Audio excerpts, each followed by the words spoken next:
গেল, আমার কপাল খারাপ হয়ে গেল। এর ভিতরে আমার আব্বা কেউ কোনো খোঁজই জানে না যে আমার কোথায় বসে বিয়ে হয়েছে, কোথায় বিয়ে হয়েছে, কার কাছে বিয়ে হয়েছে, কেমন আছি, কোথায় আছি, কেউ জানে না। মা মরে গেলে বাপ তো তাও হয়ে যায়, সে তেমন খোঁজেও না। আমার ওই খালা খুব খোঁজাখুঁজি করে, কোথায় বিয়ে হলো, কোথায় থাকে, আমিও চিনে যাইতে পারি না।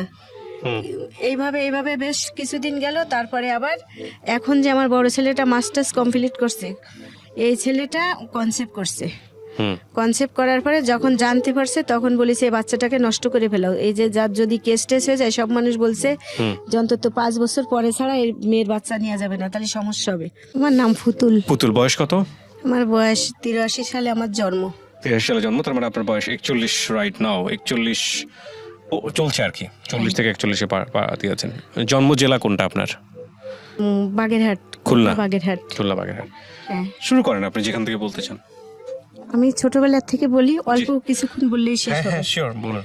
আমি জন্মের পরের থেকে দেখে আসছি, আমরা অনেক অভাবনাটার করে আমার আব্বা মা আমাদেরকে বড় করতে পারিছে। আচ্ছা। হ্যাঁ, ছোটবেলায় আমি যখন 3 থেকে 4 বছর বয়স, তখন থেকে মানুষের বাড়ি আমার ছোটবেলায় মা মারা যায়, তো মানুষের বাসায় আমার কাজে দিয়ে দেয়। আপনাকে? হ্যাঁ, ওকে। কাজে দিয়ে দেয়। তা আমরা 4 বোন আর একটা ভাই ছিল। আচ্ছা। আর একটা ভাই হওয়ার পরেই মা মারা গেছে। তা তখন আমার মা তো মারা গেছে, আমি বিছানে পেশাব করতাম বলে আমাকে কেউ এলাও করতো না, কারোর বাসায় কেউ কোনোদিন এলাও করতো না। তা আমি মানুষের বাড়িতে আমি হাঁসের বাচ্চা রাখতাম। ওই সময় তো আমি ছোট মানুষ, কিছুই করতে পারি না। হাঁসের বাচ্চা রাখি, ওইখান থেকে আস্তে আস্তে থালা বাসন ধোয়া, সেখান থেকে আবার আমার মানুষের বাচ্চা কোলে করা। যখন আমার 8 থেকে 9 বছর বয়স হয়ে গেছে, তখন বড় লোকের বাসায় তো থাকলে একটু খাওয়া দাওয়া ভালো পাইলে স্বাস্থ্য টাস্থ্য ভালো হয়ে যায়। তা আমি স্বাস্থ্য ভালো হয়ে গেছে, তখন ওখানে ওই যে বাড়িতে কাজ করতাম, তারা অনেক বড় লোক মানুষ, সেই বাসার আর কি মানে মুরব্বী যে লোকটা, ওনার 6টা ছেলে, কিন্তু ওই লোকটার নজর খুব একটা ভালো ছিল না। বয়স কত তখন? তখন আমার 8 থেকে 9 বছর বয়স। ওকে ওকে। কেবল মাত্র জামা টামা পরবো এই সময় আর কি, খালি গায়ে থাকলে সবাই বলে জামা পরো। আচ্ছা। এই টাইমটা। ওকে। তখন ওখান থেকে আমাকে ওরা কি খেদাই দেয় যে চলে যাও। আমি তো বুঝতে পারি না যে উনি যেগুলো বলে বা যেটা করে, এটা আমি বলে দিছি ওনার ছেলেদেরকে, বলছি যে মামা নানা এটা এরকম করলে তারপর ওরা আমাকে খেদাই দেয়। খেদাই দিলে আমি আমার রূপসায় চলে আসি। খুলনা রূপসায় একটা জায়গার নাম আছে, ওখানে আমার খালার বাসা। আমার খালা অনেক আগে বিয়ে হয়েছে, স্বামী মারা গেছে, কোনোদিন আর বিয়ে করিনি, বাচ্চা টাচ্চা হয় নাই। তা আমার খালা আর কি সব মানুষের বলতো যে এটা আমার ছেলে মেয়েরা। খালার বাসায় থাকার পরে ওখান থেকে যখন আমার 12 থেকে 13 বছর বয়স, ওখানে আবার আমার খালা ম্যাচ কোম্পানি, বুঝেন ম্যাচ কোম্পানি, ম্যাচ কোম্পানিতে চাকরি করতো। তাই ওখানে সারাদিন থাকতাম। তো আর আপনাদের মতন একজনের ওয়াইফের বাচ্চা আছে, তো ওই বাচ্চাটারে কোলে টোলে করতাম, উনি খেতে টেতে দিত, কিন্তু ভাবি বলে ডাকতাম। কিন্তু ওখানে থাকার পরে ওই যে ওই লোকটা এই কিছুদিন পরে আর কি পলায় আর কি বলতো যে তোমাকে আমি বিয়ে করব, ভালোভাবে রাখবো, ভালোভাবে থাকবা, এরকম কষ্ট করা লাগবে না, এরকম খারাপ কাপড় পরা লাগবে না। তা এটা তো আদৌ কোনোদিন সম্ভব না। সে তার ওয়াইফ আমাকে গোসল করায় দেয়, চুল বেঁধে দেয়, তারপরে খাওয়া দেয়, আমি না খেয়ে থাকলে খেতে দেয়, কিন্তু এরকম বেইমানি তো আল্লাহও সহ্য করে না। তখন আমি আমার সৎ মা ছিল, ওই সৎ মার বাপের বাড়ি চলে গেছি, পলায় চলে গেছি। এক কথায় আমার খালা বাসায় নেই। আমি বুঝতে পারছি যে আজকের আমি যদি এখানে থাকি, ঈদের সময় আমার খালা বাড়ি চলে গেছে, আমাকে রেখে গেছে যে তুমি এখানে থাকো। ওখানে গেলে তো রাস্তার পাশে ঘর, আমার আব্বা ওই বিয়ে করছে, শ্বশুরবাড়ি থাকে বেশিরভাগ, সৎ মাকে নিয়ে শ্বশুরবাড়ি থাকে, ওখানে তার একটা ছেলে হয়েছে। তা সেখানে থাকার পরে আমরা রাস্তার ধারে ঘর, ওই বাড়ির ভিতরে লোকজন, খারাপ লোকজন এসে তাস খেলে রাত হলে আর ডিস্টার্ব করে। এর জন্য দিনের বেলা আমরা সবাই বাড়ি থাকতাম, রাত হলে আমার বড় যে বোনটা, মেজো বোন, সে রাত হলে যাদের বাড়ি একটু ঘর দরজা ভালো আছে সেখানে যে শুয়ে থাকতো, তাদেরকে বলে যে আমাকে একটু শুতে দেন, তা মানুষ রাখতো। এই জন্য আমি আবার একটু ফর্সা টর্সা ছিলাম, এই জন্য আমাকে আর বাড়ি নিতে সাহস পায়নি, পারতো না, ওখানে রেখে যেত। তা আমি বুঝতে পারছি যে আজকে যদি আমি বাসায় থাকি, ভাবিও আমাকে কিছু করতে পারবে না, কিছু একটা সমস্যা হতে পারে। আচ্ছা। হ্যাঁ, আর যাদেরকে ছোটবেলায় মা মারা যায় ওরা তো অনেক জায়গায় যায়, তো ওরা বোঝে পরিবেশটা। পরিবেশটা বুঝতে পারি। বুঝে আমি ওখান থেকে পলাই যাই, পলায় চুরি কেনার কথা বলে, ঈদের দিন সকালবেলা চুরি কেনার কথা বলে রেল স্টেশনের পাশ দিয়ে হেঁটে আমি আমার সৎমার বাপের বাড়ি চলে যাই। আচ্ছা। বাপের বাড়ি চলে গেলে ওখানে যাওয়ার পরে তারা একটু খারাপ চোখে দেখে কি যে আসছে খেতে দিতে হবে, কয়দিন না কতদিন থাকে। হ্যাঁ, এইভাবে আর কি বেশ কিছুদিন আমি ওখানে প্রায় 3 থেকে 4 দিন থাকি। থাকার পরে আমার যে হাজবেন্ড এখন যার সাথে আমার বিয়ে হয়েছে, এই লোক ওরা ওখানে উনি আবার মাছ ধরতে গেছে। মাছ এই পুকুরে পুকুরে মাছ ধরে না, জি, এই মাছ ধরতে গেছে। মাছ ধরতে যে তখন ওখানে গেছে, তা যার পরে আমার এই সৎমার ভাই উনি আর কি বলছে যে এই আমার এই ভাগ্নিটাকে ভালো ছেলে ভালে বিয়ে দিয়ে দেবো। তখন এরা বলছে কি এই লোক বলছে কি যে মেয়েটাকে দেখালে ভালো হতো। তখন আমাকে দেখাইছে, আমি একটা হাফ প্যান্ট পরা, বেশ ভালো কাপড় নাই তো, আর এমনি ফুরাক ফরা, সামনের থেকে কুচি দিয়ে একটা ফুরাক ফরা। আমি ওখানে আমাকে দেখছে, দেখার পরে অনেক কয়জন ঢুকছে, সেও ঢুকছে, আরও লোকজন ঢুকছে। আমি মনে করছি যে অন্য কোনো ছেলে হবে, যেহেতু তার বয়সটা অনেক, সে আগে বিয়ে করছিল, সে 7 বছর সংসার করে চলে গেছে। তার কারণে উনি ওখানে আমি মনে করছি অন্য কোনো ছেলে হবে। তখন আমি বলছি যে ঠিক আছে দেখা যাক, আমার আব্বা মেজো বোনের বিয়ে হয়নি তো, ওরা যখন বলছে তখন আমি আমার আব্বারে বললে আব্বা যদি বিয়ে দেয় তাহলে বিয়ে বসবানি। ছোট মানুষের মন যেটা বলে এটাই বলছি। বলার পরে তাহলে সন্ধ্যার সময় মাগরিবি আজানের পরে বলছে চলো সিনেমা দেখে আসি, যাবা? হ্যাঁ, আমার সেই মামি, তারপরে খালা, তারপরে সেই মামা সবাই মিলে গেছে, আমাকেও নিয়ে গেছে। নিয়ে যাওয়ার পরে ওখানে যখন যায় শুনছে যে আমার মামা আবার খোঁজ নিতে গেছে যে এই লোকটা কি ভালো নাকি মন্দ, কোন এলাকায় থাকে, এটা জিজ্ঞেস করে উনি খোঁজ নিতে যেয়ে দেখে যে লোকটা খুব একটা ভালো না, আর আগে ওয়াইফ ছিল সে চলে গেছে, আর চাল ছিল কিছুই নাই। ব্যাচেলার জীবনে ব্যাচেলার থাকে।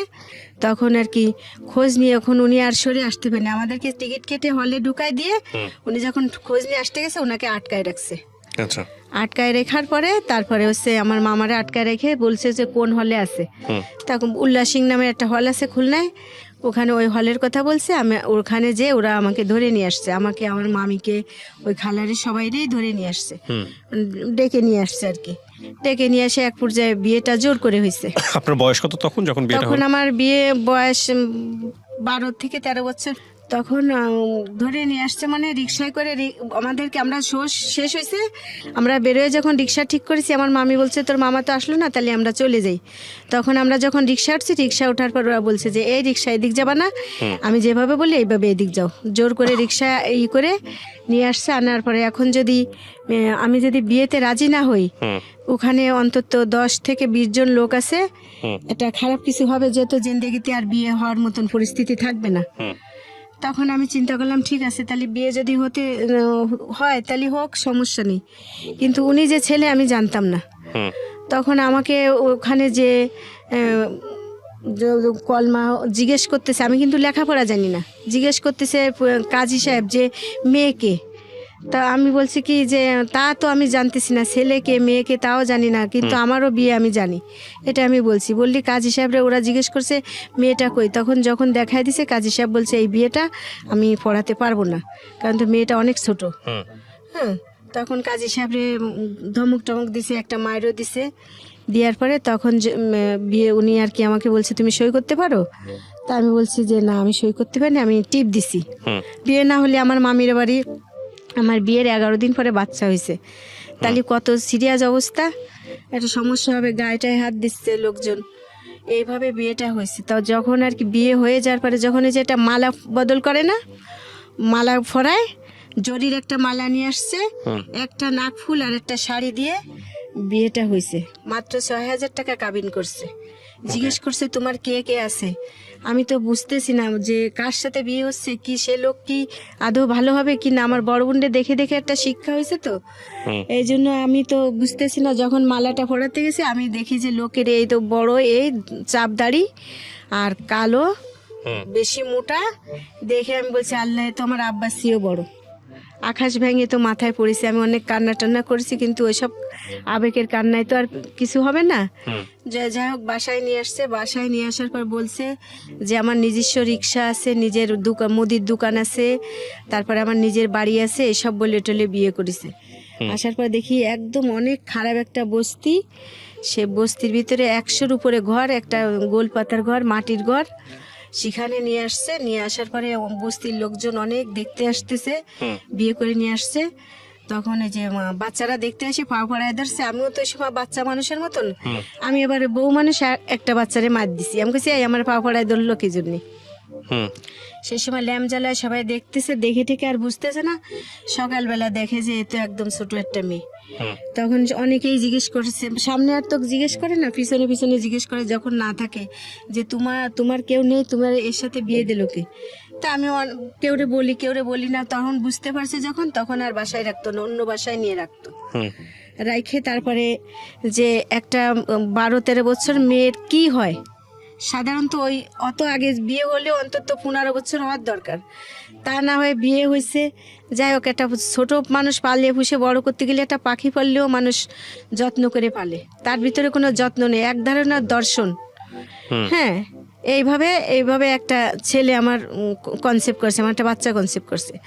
বাচ্চাটা কনসেপ্ট করলি আমার এত খাওয়ার কষ্ট, আগে খুব ভালো জানতো। আমি এবারে খুব সাইকেল চালাইতাম, 2 টাকা 5 টাকা দিলে 5 টাকা দিলে ঘন্টায় 1 ঘন্টায় চালাইতে দিত সাইকেল। বউ মানুষ, আমি বুঝতাম না, কাপড় চোপড় দিত না, তা কি করব আমি? ওই যে তারে যে গেঞ্জি আছে, এই গেঞ্জি পরতাম, আর ওই যে বিয়ের সময় যে একটা সায়া, একটা ব্লাউজ, তাও আর এক মহিলার গার, ওই ব্লাউজটা আমার শরীরে ফিটিং হয় না, ব্লাউজটা ঢিলা হয়ে যায়। হ্যাঁ, তারপরে ওইটা পরি আর ওই গেঞ্জিটা পরি এইভাবে। তারপরে আর একজন শাড়ি দিল, ওর এক আত্মীয়। আর আমার ভাসুর আছে, ভাসুরের 11টা ছেলে মেয়ে। ওই সংসারে সব কাজ কাম করা লাগে, থাকা লাগে, খাওয়া লাগে। সে ঘরে কোনো বাজার টাজার করে না, মদ খেয়ে আসে। যেমন মানুষ টাকা দিয়ে যেমন একটা নারীকে যেভাবে ব্যবহার করে, গার্জর এইভাবে যাই হোক একটা ছেলে হয়েছে। ছেলেটা যখন 21 দিন বয়স, তখন বাচ্চাটাকে আমি নিজে মেরে ফেলছি। কিভাবে মেরে ফেলছি, যে সবাই বলে 21 দিন গেলে ওকে আতুরে গোসল করাতে হয়, আবার বাচ্চা তো বুকে দুধও পায় না, বুকে দুধ মানে আপনি না জেনে বলতেছেন এটা, নাকি জেনে শুনে মেরে ফেলছেন? মানে না জেনে মেরে ফেলছি। এক্স্যাক্টলি তাই বলেন, মানে আপনি যেভাবে বলছেন তাতে মানুষ আটকে উঠবে আর কি। হ্যাঁ, ওকে। তা বুকে দুধ পায় না, ওরে মিশ্রির পানি খাওয়ায়, একটু দুধও কিনে দে না। যে লোকটার এত বয়স হয়েছে, সেই লোকটার একটা ফিরে বাচ্চা হয়েছে, আগের বউ চলে গেছে, সে তো বাচ্চাকে অনেক আদর করার কথা, সেটা কিছুই না। বাচ্চাকে মিষ্টির পানি খাওয়ানো, বুকে দুধ নেই, বাচ্চা দুধ খেতে পারে না। তারপরে বলে যে 21 দিন গেলে গোসল করাতে হয়। তা আমি ওই বড় মাছের গামলা আছে, মাছের গামলায় করে আমি 1 গামলা পানি দিয়ে ওর ভিতরে গোসল করাইছি। আর ওই যে হাতে থেকে পড়ে যখন পানি গিলতেছে, আর আমি মনে করতেছি ওর পেটে মনে হয় খিদে আছে, আরও পানি খাওয়াইছি। খাওয়ানোর পরে এখন তো একদম মরে যাওয়ার মতন হয়ে গেছে, আধা ঘন্টার বেশি ধরে গোসল করাইছি। আর সারা এই 21 দিন ধরে শুধু তেল পানি মাখানো হয়। তেল কাস্টারটা এখন যেমন বুঝি, ওই সময় তো বুঝতাম না। তেলের একটা ময়লা হয়েছে, ওই ময়লা ডলে উঠাইতেছি সাবান দিয়ে। পরে লোকজন এসে দেখতেছে, কয় কি করে রে এতক্ষণ ওই জায়গা। তখন দেখে আমি আমার বাচ্চারে গোসল করছি। আর সেই সময় তো বাচ্চারে ধরে আর একজন আসে, বাচ্চার পাও ধরে এরকম ঝাঁকাইতেছে, আর নাকেতে মুখেতে পানি পড়ছে। পড়ার পরে তখন ওই শিশু হাসপাতালে নিয়ে যাওয়ার পরে শিশু হাসপাতালের ডাক্তার, বড় ডাক্তার ছিল খায়রুল আলম, ওনাকে দেখাইছে। উনি বলছে এই বাচ্চার মা কই। যখন আমাকে দেখাইছে এই যে বাচ্চার মা, তখন ডাক্তার তো খুব চিল্লাচিল্লি করছে যে আমি কেস লিখবো, এটুকু এ তো বাচ্চা, কি বাচ্চা যত্ন করতে পারে? তোমাদের ফ্যামিলিতে আর কেউ নাই। এই কথা বলার পরে তারপরে উনি ভর্তি লিখছে যে বাচ্চাটাকে ভর্তি করে এক্ষুনি স্যালাইন দাও, অক্সিজেন দাও দিয়ে, আর ওই যে শরীর গরম টরম করার জন্য কি ইঞ্জেকশন আছে এগুলো দিতে বলছে। এগুলো কিছুই দেয়নি ডাক্তার। এগুলো লিখে দিয়ে উনি নামাজে চলে গেছে, এশার নামাজে। তখন এরা বাচ্চা নিয়ে চলে আসছে আমার সহকারে। চলে আসার পরে বাচ্চারা আজান দেওয়ার সময় হয়েছে, এক ফজরে আজানের সময়, আর মারা গেছে ফিরে ফজরে আজানের সময়। গেল, আমার কপাল খারাপ হয়ে গেল। এর ভিতরে আমার আব্বা কেউ কোনো খোঁজই জানে না যে আমার কোথায় বসে বিয়ে হয়েছে, কোথায় বিয়ে হয়েছে, কার কাছে বিয়ে হয়েছে, কেমন আছি, কোথায় আছি, কেউ জানে না। মা মরে গেলে বাপ তো তাওই হয়ে যায়, সে তেমন খোঁজেও না। আমার ওই খালা খুব খোঁজাখুঁজি করে, কোথায় বিয়ে হলো, কোথায় থাকে, আমিও চিনে যাইতে পারি না। এইভাবে বেশ কিছুদিন গেল। তারপরে আবার এখন যে আমার বড় ছেলেটা মাস্টার্স কমপ্লিট করছে, এই ছেলেটা কনসেপ্ট করছে। হুম কনসেপ্ট করার পরে যখন জানতে পারছে তখন বলেছে এই বাচ্চাটাকে নষ্ট করে ফেলাও। এই যে যার যদি কেস টেস হয়ে যায়, সব মানুষ বলছে যে অন্তত 5 বছর পরে ছাড়া এই মেয়ের বাচ্চা নেওয়া যাবে না, তাহলে সমস্যা হবে। তখন আমার এই ছেলেটা যখন কনসেপ্ট করছে, টের পাইছে, বাচ্চাটা নষ্ট করার জন্য আমাকে টাকা দিছে। 500 টাকা দিছে। টাকা দিলে আমি তো বুঝতাম না, ওই টাকা এই আজকে 10 টাকা, কালকে 5 টাকা, এইভাবে ভাঙে ভাঙে আমি খেয়ে ফেলছি। খেয়ে ফেলার পরে যখন বাচ্চাটা 6 মাস হয়ে গেছে, 5-6 মাস হয়ে গেছে, যাই হোক বোঝা যায় যে প্রেগনেন্ট, তখন বুঝতে পারছে যে তুমি বাচ্চা নষ্ট করো না। আমি কইছি না, তো টাকা কই? আমি কইতে খেয়ে ফেলছি। তখন তো মায়ের শুরু হয়েছে, এমন মার দিল আমারে, মার দিয়ে চলে গেছে। চলে গেলে আর আসে না। ওই যে বন্ধু বান্ধব আছে ওখানে থেকে বেড়ায়, আর আমি ওই বস্তির মানুষ যারা বাসায় টাসায় কাজ করে তাদের কাছে তারা একটু খেতে দেয়। এইভাবে এইভাবে প্রায় 9 মাস রয়েছি। 9 মাস থাকার পরে ওই যেখানে যে মানে যে কাট করে, ইঞ্জেকশন দেয়, চেক আপ করে, ওইখানে যে আমি বলতেও পারি না যে কোথায় কি করে। তাই ওখানে যে আমি ডাক্তার, যে বড় ডাক্তার, ওই রুমের সামনে বসে, মহিলা ডাক্তার, উনি চলে যাওয়ার সময় আমিও চলে আসি। তো উনি 3-4 দিন দেখছে। দেখার পরে একদিন জিজ্ঞেস করছে, তুমি কে মা, তুমি এখানে কেন আসছো? তোমাকে তো 2-3 দিন দেখি। তখন আমি বলছি, আন্টি আমি তো এই বাচ্চা হবে আমার, আমি একটু চেক আপ করার জন্য আসছি। তখন ওই মহিলারা বললো যে একে ভিতরে নিয়ে আসো। তো নিয়ে সব জিজ্ঞেস করলো। বলার পরে উনি আমার আলট্রাসাউন্ড করার জন্য টাকা দিল। তারপরে ওনার বাসায় পর্যন্ত নিয়ে যে দুধ, ডিম, অনেক কিছু খাবার দাবার এক ব্যাগ ভর্তি করে দিয়ে টিয়ে বললো যে তুমি যখন তোমার এখানে ডেট আছে কাউরে দেখাবা যে এই ডেটে তোমার চেক আপ করতে হবে, তোমার তো বেশি টাইম নাই, তুমি প্রতি সপ্তাহে একবার আসো, বাচ্চা তো অনেক বড় হয়ে গেছে পেটের ভিতরে, তোমার সিজার করা লাগবে, তুমি এসে এসে এখানে বলবা যে আমি তোমার নাম বলবা, আমি তোমাকে সব রুগী দেখে তোমাকে আগে দেখবো। এইভাবে আমি ওখানে থাকার পরে তখন আর কি উনি বাসায় আসলাম। বাসায় আসার পরে আমি প্রতি সপ্তাহে হেঁটে হেঁটে যাই। যাওয়ার পরে ওই ম্যাডাম আমাকে ফিরি দেখে, ফিরি দেখে দেয়, ফিরি দেখার জায়গায়। তারপরে ও সবার আগে আমাকে দেখে দেয়। দেখে দেওয়ার পরে যখন আমার বাচ্চাটা হবে, যেদিন বাচ্চাটা হবে ডেট দিছে, সেই ডেটের সময় আমি অসুস্থ হয়ে পড়ছি ঘরে বসে। কিন্তু ওরা যে বলছে সিজার করা লাগবে, তা আমার বড় যা আছে, আমার ননদরা আছে, এরা বলছে যে আমাদের এতগুলো বাচ্চা বাসায় বসে হয়েছে, কেন হাসপাতালে যাওয়া লাগবে? আধুনিক যুগ তো, স্বামীর টাকা দিয়েছে মনে হয়, শোনে খবর টবর শোনে, এই জন্য আল্লাদের পড়েছে, আটখান হয়ে যায়। কিন্তু আমি কিন্তু সত্যি সত্যি অসুস্থ। আমি চোখে মানুষ যে আমার কাছে যারা যাইতেছে, আমি তাদেরকে দেখতেছি না। তখন আমি বললাম, আপনি কে? যে সবসময় আমার কাছে এসে বসে, তাকে জিজ্ঞেস করতেছে আপনি কে?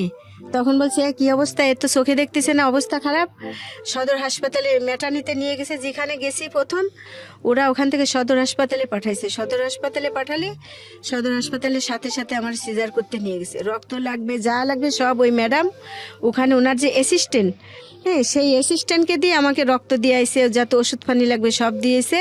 দেওয়ার পরে বাচ্চা যখন সিজার হয়ে গেছে, তখন আমার হাজব্যান্ড গেছে, আমার এক নন্দা আছে সে গেছে, আর এই আমার ভাসুর গেছে। কোনো মহিলা মানুষ যায়নি। বাচ্চাটাকে যে কেউ কোলে করবে এরকম কোনো লোক নেই। অথচ তো অনেক ব্লিডিং হয়ে আমার আরও রক্ত লাগবে, রক্তও দিতে পারতেছে না। তখন যে অন্য মানে সরকারি হাসপাতাল তো, অন্য বেডের রুগী দেখতে যারা গেছে, তারা ওখানে ছেলেরা গেছে আপনাদের মতন, এরা যে বলছে এই রুগীটার অবস্থা খারাপ, দৌড়োদৌড়ি লাগাইছে, রক্ত লাগবে। তখন ওই যারা রক্ত দান করে ওরা আমার রক্ত দিয়ে বাঁচাইছে। বাঁচানোর পরে তখন আমাকে ওখান থেকে 7 দিন পরে বাসায় নিয়ে আসছে। বাসায় নিয়ে আসার পরে আমার ঠিক মতন পেট ভরে খাইতে দে না।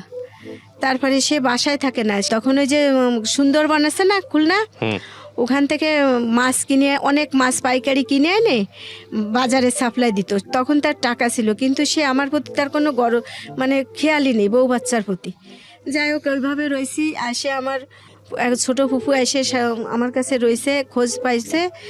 ওখানে যেখানে বস্তিতে থাকতাম, ওখানের মহিলারা ম্যাচ কোম্পানিতে চাকরি করতো। ওরা আর কি বলছে, আমার খালা জিজ্ঞেস করে যে এরকম আমার এক ভাগ্নির বিয়ে হয়েছে, শুনেছি মৌলভীপাড়া নাম। তা তারা আর কি বলছে যে এতটুক এরকম মুখে তিলে আছে, হ্যাঁ, এরকম শয়তানি করে সারাক্ষণ। আমি আবার খেলাধুলা করতাম খুব বেশি। তা বলে হ্যাঁ, একটু শৃঙ্খলা আছে, খুব খেলাধুলা করে, লাফালাফি, বল খেলা, সব কিছু করে। তখন বলছে হ্যাঁ, তারা এসে বাসা চিনে দেওয়ার পরে, এই যে আমার আব্বারা আসা যাওয়ার পরে আমারে দেখে। তারপরে ওই ছোটোবেলায় আমার মা যখন ক্যান্সার হয়েছে, আমার ভাইটা পেটে থাকতে বড় বোনের বিয়ে হয়ে গেছে তো, তা আমার মার বাড়ি বাচ্চা পেটে, তা ওই বড় বোন ওই যে ওই সুখী বড়ি খায়, আমার মা পেটে ব্যথা করলে ওর একটা বড়ি খায়, মাথায় ব্যথা করলে ওর একটা বড়ি খায়, খেয়ে খেয়ে আমার মার নাড়িতে ক্যান্সার হয়ে গেছে। তা ওই সময় আমার মা অনেক অসুস্থ, তা আমার আব্বা, আমার মনে আছে আমি আর আমার একটা ভাই হাত ধরে নিয়ে শীতের দিন অনেক ভোরে অনেক দূরে দূরে যে সাহায্য চাইতে যেত, তা মানুষ দিত না, জোয়ান মানুষ কিসের সাহায্য দেবো, তা বুঝতাম না তো। তা আমি ওই বড় বোনের বিয়ে হয়েছে, শুধু এই যৌতুক চাইতো, এটা ওটা চাইতো, তাই গাছ বেচে টাকা দিছে। এটা দেখছি, দেখার পরে আমি বলেছি কি আব্বা, আমি যদি বড় হই তাহলে আমি এই জায়গার ভাগ পাবো, আমি গাছ পাবো না, যে গাছ বেচে আমার বিয়ে দেবা না? কয় হয় দেবো তো। তখন আমি বলছি যে আব্বা আমি কিছুই নেব না, আমার এই জায়গা বেচে মারে ডাক্তার দেখাও। তা সেই মা তো বাঁচা নেই, মরে গেছে, কিন্তু সেই গাছগুলো রয়ে গেছে। আমার আব্বা যখন আমার ছেলেটা হয়েছে, আগে একটা ছেলে মারা গেছে যখন জানছে, তো সেই গাছ বেচে আমার আব্বা টাকা দিয়ে গেছে সেই সস্তার সময়। সেই সময় 97 সালের কথা বলতেছি আমি। 97 সালে ফেব্রুয়ারি মাসে আমার ছেলে হয়েছে। তা আমার আব্বা জানুয়ারি মাসে আসে, অনেক শীত সেই সময়, আসে টাকা দিয়ে গেছে আমার ছেলের জন্য। সেই সময় সস্তার দিন, তাও 3,500 টাকা দিছে, যে বাচ্চারে এরকম রাখো না, কাপড় চোপড় কিনে একটু লেপ বানায় ওর তেতে রাখো। তা সেই টাকা দিয়ে সে তার বোনের বাড়ি চলে গেছে বেড়াতে, আমার ছেলেরা আর লেপ কিনে দেয়নি। ওকে, যাই হোক, এইভাবে সেইভাবে দিন গেছে। আর একটা বাচ্চা কনসেপ্ট করছে, হ্যাঁ, যেহেতু সিজার করে ছাড়া বাচ্চা হবে না, ফিরে বাচ্চা, তা আর একটা বাচ্চা কনসেপ্ট করছে। এই বাচ্চা যখন 4 বছর বয়স, তখন ছোট ছেলেটা কনসেপ্ট করেছে। তো এই বড় ছেলেটা ঈদের সময়ও ঘরে বাজার করে না, ওই কাকার বাসার থেকে খেতে দেয়, এ একটু দেয়, ও একটু দেয়, ছোট মানুষ তো, ঈদের দিন একটা নতুন কাপড়ও পরাতে পারি না, এইভাবে রয়েছি। ছোট ছেলেটা যখন হয়ে গেছে ওইভাবেই রয়েছি, এত কষ্ট করছি যে আমার ছেলে, এই যে শীতের দিন খেতা গরম হয় না তো, মাটির ঘর, খাট না, নিচে শুই। তো এই যে মালসা বুঝেন, মানে ওই যে আপনারা এই যে এই হালিম খায় যেগুলা টালি, ওই টালির ভিতরে আগুন নিয়ে এরকম উঁচু করে খেতার ভিতরে দিয়ে খেতা গরম করে বাচ্চাকে শোয়াইতাম। আবার এই শীতে গরমের সময় বালতিতে পানি নিয়ে ভাত ডাকা জালি দিয়ে ওই জালি পানির ভিতরে ভিজায় ভিজায় আমার বাচ্চাকে আমি বাতাস করছি। এইভাবে তারপরে ছেলেদেরকে স্কুলে দিলাম, বড় ছেলের স্কুলে দিলাম। স্কুলে জোসেম স্কুলে 50 টাকা করে এই ফর্ম বিক্রি করে, তখন ওই বাসায় বসে বসে বাড়ির ভিতরে বেচালে। স্বামী তখন কি করতো? সে ওই একই কাজ করে, সে টাকা ইনকাম করে, মদ খায়। আর তার মা মৃত্যুর সময় বলে গেছে যে তোমার বোনদেরকে ফালাও না, বোনদেরকে দেখো। তার জন্য আমি খুশি যে মার কথা রাখছে, প্রত্যেকটা ছেলে তার মার কথা রাখুক। তা মাকে, বোনকেও দেখুক, আমাকেও দেখুক, আমার বাচ্চাদেরকেও দেখুক, তা না। কিন্তু চাল কটা ঠিক মতন কিনে দেয়, মানে সংসারে যদি 1 কেজি চাল লাগে, আধা কেজি দেয়, মানে 2 দিন হিসাব করে করে 1 কেজি চাল দেয়, এইভাবে দেয়। আর 5 টাকার ডাল, একভাবে 7 মাস ডাল খাইছি। আর বাচ্চা তো খাওয়া শিখছে, বলে কি যে মাছ করতে পারে না, আপ দিবা না, আপ কাকা বাড়িতে আপনি আসো, তা করতে দেবো, দিতে পারতাম না। মানুষ যদি আদর করে, ওই বাচ্চারা বাড়ি, বড় লোক বাড়ি ছোটবেলায় রয়েছি তো, দেখছি বাচ্চা কিভাবে পরিষ্কার পরিচ্ছন্ন করে রাখে, এগুলো বুঝে গেছি, এইভাবে পরিষ্কার পরিচ্ছন্ন করে রাখি। আর ওই বিহারি একটা লোক আছে, ওনাদের বাসা থেকে কিছু পুরনো কাপড় দিত আমার বাচ্চাকে, পুরন বলা যায় না, 1বার 2বার পরায়, অনেক বছর পরে বাচ্চা হয়েছে তো, 1 মাস 2 মাস পরে আর পরাইতো না, ওই কাপড়গুলো আমার বাচ্চাদেরকে দিয়ে দিত। তাই আমি ওই গাছের ছাল আছে না, এই ছাল রান্না করতাম, তখন ভালো ছাই হতো, সাদা ছাই, ওই ছাইটা রাত্রিবেলা পানির ভিতরে ভিজায় রাখতাম, ভিজায় রেখে সকালবেলা সাবান নেই কি করব, ওই পানি উপর থেকে চাইকে ওর ভিতরে আমার বাচ্চার কাপড় চোপড় কাচতাম, সাবান কিনে দিত না। আমার এত চুল ছিল আমার মাথায়, সে চুল জড়া ধরে যেত, কি করব বুঝতাম না, যেখান থেকে জট হতো ওইখান থেকে কেটে কেটে ফেলতাম, তেল নেই, আঁচড়াতেও পারতাম না, অত চুল একা একা পারা যেত না। এইভাবে রয়েছি। তারপরে যাই হোক, আমার ছেলেরে আমি জোসেম স্কুলের একটা কিনলাম, ওই যে ফর্ম কিনলাম 50 টাকা দিয়ে। 2 টাকা বাড়ি টান সমিতি করে গ্রাম বাড়ির মানুষ, ওই 2 টাকা টান সমিতি করতাম, ওই 2 টাকা দিতাম কি করে, যে কলে পানি আনতে যেতাম ওই সামনে বেসালার মেয়েরা থাকতো, তো ওই বেচালার মেয়েরা তো বড় লোকের মেয়ে, তো ওরা তো রাস্তায় এসে পানি নিবে না, তাই বলতো কি আপা আমাদেরকে এক এক কলস পানি দিন।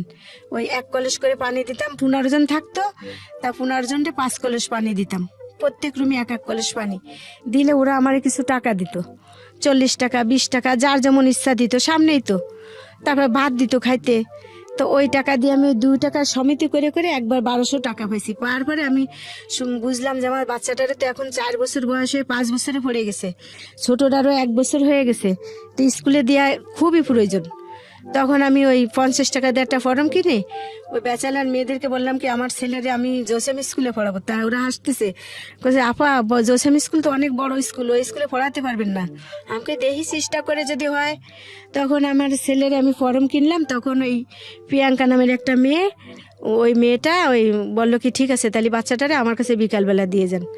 বিকালে বিকালে দিয়ে আসতাম, দিলে ও আর কি নিজের থেকে খাতা পেন্সিল রাবার তারপরে প্রথম সিলেট এইগুলো দিয়ে ও বেশ 15 দিনের বেশি একভাবে ওরে পড়ালে আমার বাচ্চা কেন যেন মাথায় ধরে গেছে, পারিয়ে গেছে।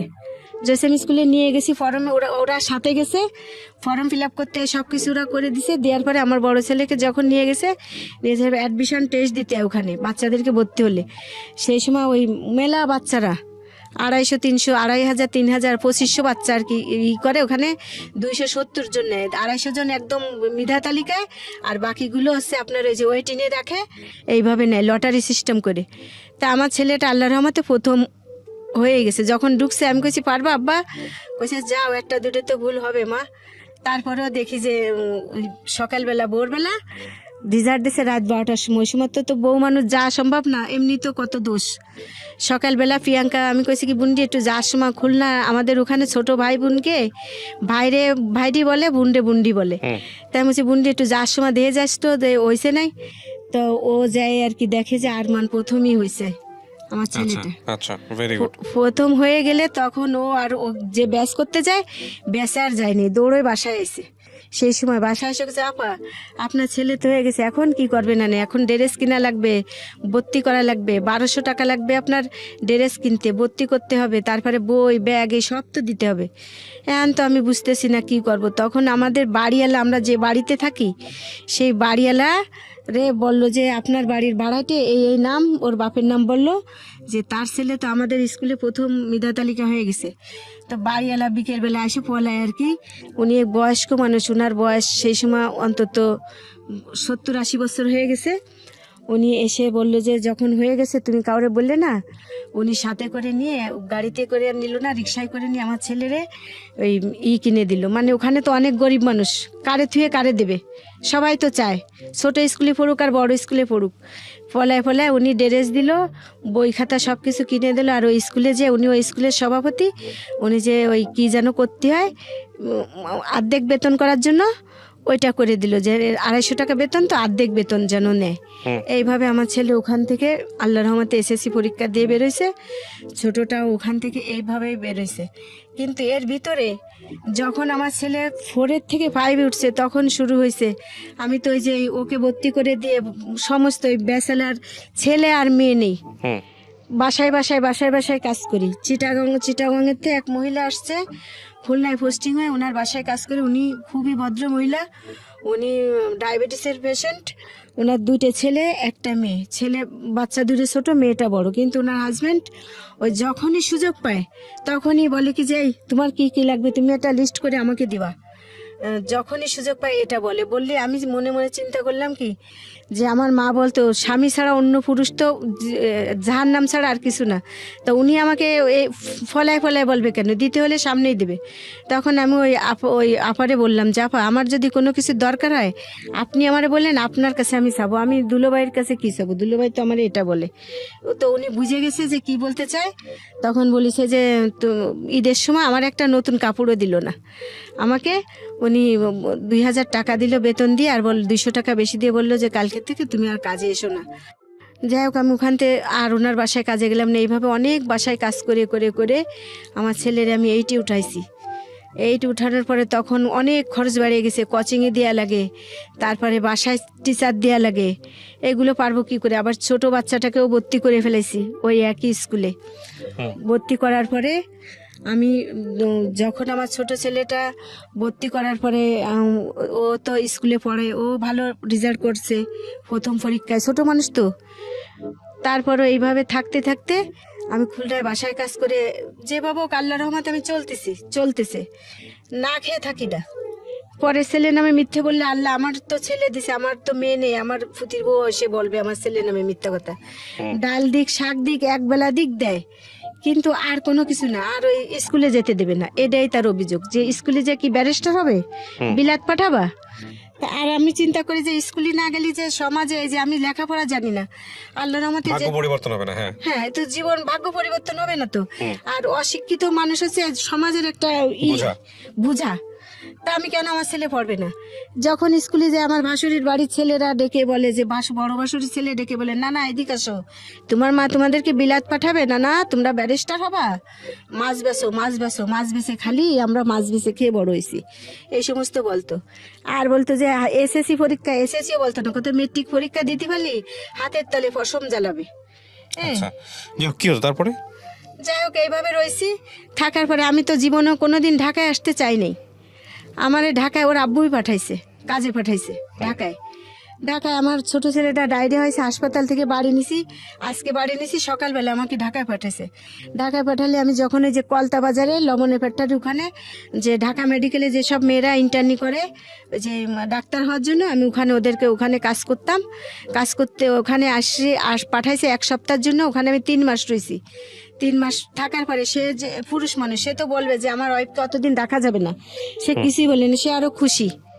যাই হোক, আমি ওখানে 3 মাস থাকার পর আমি চিন্তা করলাম যে সে যদি কাজ করে আমার বাচ্চা মানুষ করতে হয়, তাহলে আমি খুলনায় ওই সারাদিন কাজ করে আমি 400 টাকা ইনকাম করব না, আমি ঢাকায় কাজ করব। তারপরে আমি যে ওখানে আমি তো লেখাপড়া জানি না, ওই যে ব্যাচেলার যে মেয়েরা থাকে ওরা পড়াশুনো করে, আমি ওখানে ওই যে ওরা ফিফা রাখে, ওই ফিফারই করে। আবার আমার বাচ্চাদেরকে যখন টিচার পড়াতো বাসায় এসে, তখন আমি ওইখান থেকে আঁকার রসিকা শিখছি, ক খ শিখছি। শিখে আমি ওই মাথায় রেখে একটু একটু করে লেখা ফলায় একটু লেখি, আবার ভালো হয় না আবার মুছি, এইভাবে বই দেখে আমি আর কি যাই হোক শিখছি। শেখার পরে আমি পত্রিকা, ওই যে ব্যাচেলার মেয়েরা খুলনায় চলে গেছি 3 মাস পরে, ব্যাচেলার মেয়েরা ওই যে পত্রিকা রাখে চাকরির পেপার যে ওখানে করে, তখন আমি দেখছি এমপি বাড়ি ওনার শাশুড়িকে দেখাশোনার করার জন্য একটা লোক চাই, ভালো সৎ লোক চাই, একটা মোবাইল নাম্বার দিয়ে দিছে। তখন তো আমার মোবাইল নেই। তারপরে আমি ওখানে ওই নাম্বারে যোগাযোগ করছি। তারপরে আমি ওখানে যোগাযোগ করার পরে আমি ঢাকায় আসছি। ঢাকায় আসার পর ওনার ওখানে আমি কাজ করছি 3 বছর। 3 বছর কাজ করার পরে তখন ওই স্যারের শাশুড়ি বলল যে উনি তো এখানে হাত দিলে হাত ঢুকে যেত, মানে ঘরের ভিতরে লোকও যেত না, গন্ধ হয়ে যেত, বাসায় বিছানে পিসাব পায়খানা এগুলো করতো কাজের লোক। সবাই তো হালাল রুজি করতে বুঝে না। তা আমি ওনারে ওই উঠায়, আমি এবারে ওই যে খুলনায় যখন রয়েছি হাসপাতালেও কাজ করছি। হাসপাতাল মানে কি একটা ক্লিনিকে, ওটিতে অপারেশন হলে ওই গামলা বাটি বুটি ধোয়া, আবার স্যারে দেখতাম যে কিভাবে ড্রেসিং করতো, কিভাবে কি করতো, এইগুলো দেখে আমি ড্রেসিং করা এইগুলো শিখছি। তারপরে এই একটা দুটা মানে স্বাভাবিক যদি কেটে যায় সেলাই টেলাই করা, এগুলো আমি শিখে ফেলেছি। ওইগুলো দেখে আমি খালা মারে আসি, ঠিক ওইভাবে ওই ওষুধ ওনার মেয়েদেরকে বললে ওরা ওইসব আনিয়ে দেওয়ার পরে আমি ওনাকে ড্রেসিং টেসিং করে তারপরে ভালোই যত্ন করে ওই ঘাট আর কি মোটামুটি সারিয়ে গেছে। সারিয়ে যাওয়ার পরে উনি যখন সুস্থ হয়েছে কথা বলতো না, মানে খেতে দিত না, স্যুপ টুপ এইসব ধরনের খেতে দিত যে পায়খানা করবে, কিন্তু উনাকে আমি ফলায় ভাত খাওয়ানোর পরে ওনার আর কি ব্যথাটাও সারিয়ে গেছে। আর ওরকম ডাক্তার এসে দেখে বলছে আগের চেয়ে অনেক সুস্থ আছে।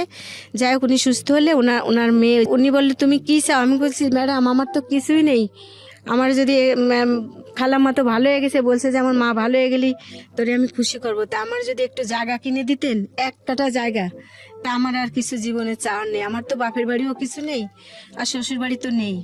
তখন ওনারা আমাকে খুলনায় জায়গা কিনে দিছে। আচ্ছা, জাকাতের টাকা দিয়ে 2 কাঠা মানে 3 কাঠা আছে অল্প একটু কম জায়গা কিনে দিল। জায়গা কিনে দিলে টাকা পাঠায় দিছে ব্যাংকে, অন্য একজনের ব্যাংকের মাধ্যমে টাকা পাঠায় দিল। আমার হাজবেন্ড করছে কি, ওই জায়গা সব ওর নামে লিখছে। মানে ওই যে আগে আগে যা উকিলের বাড়ি যে লিখতে হয় না, এইগুলো লেখার পরে আমার ছেলের আমি বলছি তুই একটু যাস তো, ও যে দেখে যে ওইটা ওর কি ওর আব্বুর নামে লিখছে, তখন বলেছে মা আব্বা তো সব জায়গা তার নামে করেছে, তোমার নামে তো কিছুই না। আমি তখন বললাম ম্যাডাম এই ব্যাপার, কয় টাকা কি উঠাই দিছিস? আমাকে হয় টাকা তো আমার ছেলের উঠাই দিছি। আমাকে এখন স্যার ম্যাডাম বলছে এক্ষুনি বাড়ি যাবি। সেই রাত্রিবেলা স্যার আমি বাড়ি গেছি, বাড়ি যাওয়ার সময় আমি এত কষ্ট করেছি যে সারাদিন তো খাইনি, এই কাজ ওই কাজ ওই কাজ। তারপরে আমি ফেরির ভিতরে 3বার টাকা বের করছি 10 টাকা করে, যে আমি একটা কিছু মুড়ি ঝালমুড়ি কিনে খাবার। বললাম যে না, এই 10 টাকা থাকলে 2টে কলম কিনলে 2বার অন্তত 1 সপ্তাহ হয়ে যাবে। এইভাবে কষ্ট করে আমি বাড়ি চলে গেছি। যাওয়ার পরে বললো কি যে এই জায়গাটা এখন যদি তোর নামে হঠাৎ করে হয়, মানুষ কবে যে সুন্দরী বউ ঢাকায় পাঠায়ে এখন টাকা ইনকাম করে জায়গা কিনছে, তাহলে আমার নামে অর্ধেক করি, তোর নামে অর্ধেক থাক, পরে আমি তোরে লিখে দেবো। তা আমি ভাবলাম কি যে যদি লিখে আমার নাও দেয়, আমি ঢাকায় কাজ করি আর খুলনায় করি, তার নামের পরে তো আসি, তা আমি সে নিক অর্ধেক যদি নেই, আমি যদি মরে যাই, বাচ্চারা যদি বড় হয়ে না দেখে, আল্লাহ তো দেখবে যে আমি আমার মনে কোনো দোষ নাই। যাই হোক আমি এইভাবে মাইনে নিছি। এখন আমারে বলে যে আমি সেই যে মাটির ঘর, এখন আমি সেই মাটির ঘরে থাকি, এখনো মাটির ঘরে ওই থাকি। জায়গাটা কি হলো? জায়গাটা ওইভাবে আছে লেখা, তার নামে অর্ধেক নিছে, আমার নামে অর্ধেক নিছে, এইভাবেই আছে। কিন্তু এখন আমি আমার বলে জায়গার ওখানে যদি যাও তাহলে কিন্তু তোমার টেংরি ঝুলে ফেলাবো। এই যে ঢাকার কথা টথা শোনে তো, নাটক নুটুক দেখে, এই কি ঢাকায় কথা টথা শিখছে, কয় হাত ফার নলা ভাঙিয়ে ফেলে দেবো। আমি আর রাগ করে যাই না, ওখানে তো একটু গভীর টাইপের আছে, তা বালি ফেলাতে হবে। এই যে ম্যাডাম যদি মরে না যেত তাহলে আমি ওখানে এখনও কাজ করতে পারতাম, আমার জায়গাটা একটা ঘর রয়ে যেত। তা যাই হোক ওখানে ওইরকমভাবেই আছে। কিন্তু প্রত্যেকটা মানুষের ধারণা যে আমি, আমার হাজব্যান্ড সবসময় বলে আমার সাথে তার 2007 সালে থেকে তার সাথে আমার কোনো মানে শারীরিক কোনো রিলেশন নেই। আমি ঢাকায় চলে আসছি, ঢাকায় আসে একই কথা যে দেহর ব্যবসা করে, কিন্তু না, দেহর ব্যবসায় কোনোদিন এইগুলো করে মানুষ ভালো হতে পারে না। আর এগুলো জঘন্য কাজ, একদিন তো মরতে হবে, মাটির নিচে একদিন যাওয়া লাগবে, হিসাব দেওয়া লাগবে। আমি যদি ওরকম কিছু হতাম তাহলে তো আমার ছেলে এখানে এসে থাকে, ছোটোবেলাতে এসে থাকে, আমার পাশের বাড়িতে কাজের মানুষ নিয়ে এসে কাজ করতাম। আমি এখনও বাসায় বাসায় কাজ করি। আমার একটাই প্রবলেম যে আমার ছেলে দুটেরে, আমি যদি আমার বড় ছেলেটা অনার্স শেষ করে মাস্টার্স কমপ্লিট করছে এবার, তা আমার যেখানে চাকরির কথা বলতে যাই সবাই মানে ফলায় আর কি, যারা আর কি যোগাযোগ ওরে বলে, আমারে বলে টাকা চাই, কিন্তু আমাদের ইস্টা কোনো টাকা নেই বলতে আমার আছে 60,000 টাকা আছে আমার ইস্টা, যে ঘর করে একটু ঘরে যে যাতে একটু থাকতে পারি। আমি নামাজ কালাম পড়ি, 5 ওয়াক্ত নামাজ পড়ি, আমি তাহাজ্জুদের নামাজ পড়ি। যে আপনার এখানে আসছি আমি কিন্তু এই কায়জা নামাজ পড়ে আসছি, ঈশান নামাজ পড়ে আসছি, যেহেতু আমার নামাজ কায়জা না যায় যদি রাস্তায় রোডে ধরে। যাই হোক আমি ঘরের মধ্যে একটাই ঘরে, এই যে ঘরটা আমি বসছি এসে আর একটু ছোটো হবে, ওই একটা ঘরেই ছোটো ছেলে অনার্সে এই যে 2nd ইয়ারে, বড় ছেলে মাস্টার্স কমপ্লিট করছে। বারান্দা আছে, সাথে একটা ছোটো বারান্দা আছে, বারান্দাটায় সে থাকে। আর ওই ঘরের ভিতরে আমি যে নামাজ পড়তে পারি না, নামাজ পড়ার জায়গা নেই, খাট ফেলানো, একটা খাট ফেলানো তো, আর একটা শোকেস ফেলানো আছে কাঠের, এক বাসাওয়ালারা দিছিল। তা নামাজ পড়তে পারি না ওখানে। এই যদি নামাজে বসি তাহলে এখানে বসলে এদিকে বাদে আর এদিকে বাদে, নামাজ পড়তে পারি না।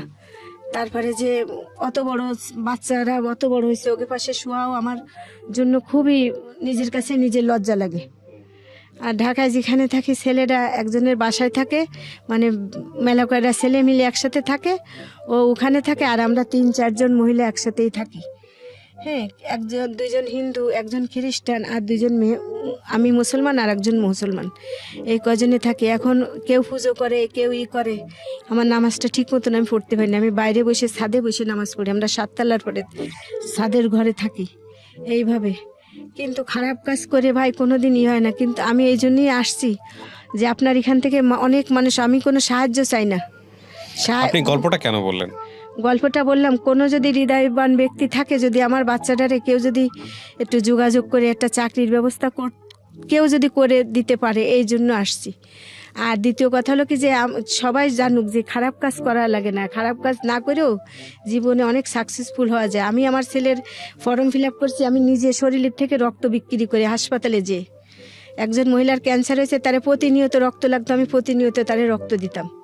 আর আমি রক্ত দিয়ে কচু শাক টুকা এনে রান্না করে খেতাম, যে কচু শাক, পালন শাক, এসব শাক পাতা লাস্টে বাজারে যে সব খেলে রক্ত হয়, এইভাবে আমার বাচ্চাদেরকে আমি মানুষ করেছি। কিন্তু সত্যিকার আমি কোনো দিন খারাপ কোনো পথে যাইনি। আপনি, আমার প্রশ্ন হচ্ছে, যে মানুষটার সম্পর্কে আপনার এত অভিযোগ, আপনার হাজবেন্ড, তো তাকে নিয়ে আপনি এত লম্বা সময় সংসার করেছেন কেন? না করে যাব কই, যে ওই যে বড় বোনের বিয়ে হয়েছে দেখেন না, সংসার সতীনী সংসার করে মারামারি, ওই যে ওর মাথায় চুল কেটে দিছে। মেজ বোনটার বিয়ে হয়েছে, সেও এরকম একই অবস্থা। এখন যদি চলে যায় তাহলে মানুষ বলবে কি যে ও খুলনায় যে বিয়ে বসেছে একা একা, আবার চলে আসে। আরও তো সৎ মা আছে, আব্বা তো মারা গেছে, আমার আব্বা মারা গেছে আমার বড় ছেলের 4 মাস বয়সের সময় মারা গেছে। আর যে জায়গাটা ছিল সে বড় বোন বেছে নিয়ে গেছে, মেজো বোনও বেছে নিয়ে গেছে, আর ভাই ভাগেরটাও বেছে দিছে। কিন্তু আমার জায়গাটা আমি না বেছে, যে কবর খোলা আছে না, এই কবর খোলা জায়গাটা আমার বাড়ির জায়গাটা, যে ঢাকার লোক জায়গাটা কিনছে সবার কাছ থেকে বাড়ির জায়গা, এই জায়গাটা তারে দিয়ে ওই জায়গাটা বদল করে নিছি। কবর খোলা জায়গাটা আব্বা আমার কবর যেখানে আছে ওই জায়গাটা আমি নিয়ে নিছি। শোনেন, আপনি সংগ্রাম করেছেন, আপনার 2 ছেলে, রাইট? হ্যাঁ, 2 ছেলের, এক ছেলে মাস্টার্স পড়ছে, শেষ করছে, আরেক ছেলে অনার্স সেকেন্ড ইয়ারে। Second year. কোনো মেয়ে নাই? না। তো এই 2 ছেলে তো আপনি মানুষই করেছেন, এই 2 ছেলে আপনাকে দেখবে না? দেখবে তো, আমি তো ডায়াবেটিস হয়েছে, তারপরে আমি চোখে দেখি না ভালো। এবং এই 2 ছেলেকে আপনি এতদূর পর্যন্ত নিয়ে আসতে পারছেন যেহেতু, সুতরাং এই 2 ছেলেই আপনার ভবিষ্যৎ গড়ে দেবে। প্রথম কথা হচ্ছে এইটা। আর দ্বিতীয় কথা হচ্ছে যে আপনার সংসার জীবনে আপনি একপাক্ষিকভাবে বললেন এটা, যার সঙ্গে সংসার করেছেন একেবারে বিয়ে থেকে শুরু করে এখন পর্যন্ত, আজকের দিন পর্যন্ত হাজারো অভিযোগ তার বিরুদ্ধে। তবে এটা ঠিক যে যেহেতু আপনি সংসার করছেন, তার বিরুদ্ধে অভিযোগ না বলাটাই ভালো। আমি গল্পটাতে আপনার পরিচয় গোপন করে এখানে উপস্থাপন করেছি। একটা জিনিস হলো কি, মানে আমাদের দেশের মেয়েরা কিন্তু অনেক স্যাক্রিফাইস করে, অনেক বড় বড় স্যাক্রিফাইস করে, অনেক সময় ভালো হাজব্যান্ড পায় না। এবং এটা ছেলেদের ক্ষেত্রেও অনেক সময় সত্য, অনেক বেশি বেশি স্যাক্রিফাইস করে, অনেক সময় ভালো স্ত্রী পায় না। তো আমার মনে হয় যেটা, যে আপনি দিন শেষে সফল মানুষ, কারণ আপনি এত কষ্টের পরেও নিজে লেখাপড়া করতে পারেননি, কিন্তু আপনার 2 ছেলেকে আপনি মানুষ করেছেন, তাই না? তো এনারা নিশ্চয়ই আপনার দিকে দেখবে, আর এটাই আপনার জীবনের সবচেয়ে বড় সফলতা। আর আপনি যে কথাটা বললেন সেটা তো বিশ্বাস করি, আমরা সবসময় বিশ্বাস করি, মানুষ বিপথে না গিয়েও, খারাপ পথে না গিয়েও জীবনে কিছু করতে পারে। এখন আপনার হাজব্যান্ড আপনাকে বিশ্বাস করে না, এটা আপনার জন্য দুঃখের, কিন্তু আপনি তো আপনার সৃষ্টিকর্তার কাছে ক্লিয়ার, তাই না? আপনি তো আল্লাহর কাছে ক্লিয়ার যে আপনি কি করছেন। তো এটাই হচ্ছে বিষয়।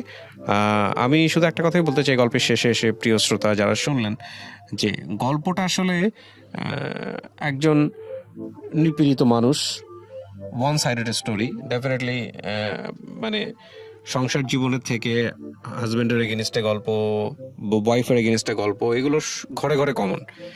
কিন্তু এই যে অবিশ্বাস করা, ভালো থাকা, খারাপ থাকা, সবকিছু মিলিয়ে উনি যে আসলে হারেনি, এটাকেই আমরা বড় করে দেখতে চাই, কমপ্লেনগুলোকে না।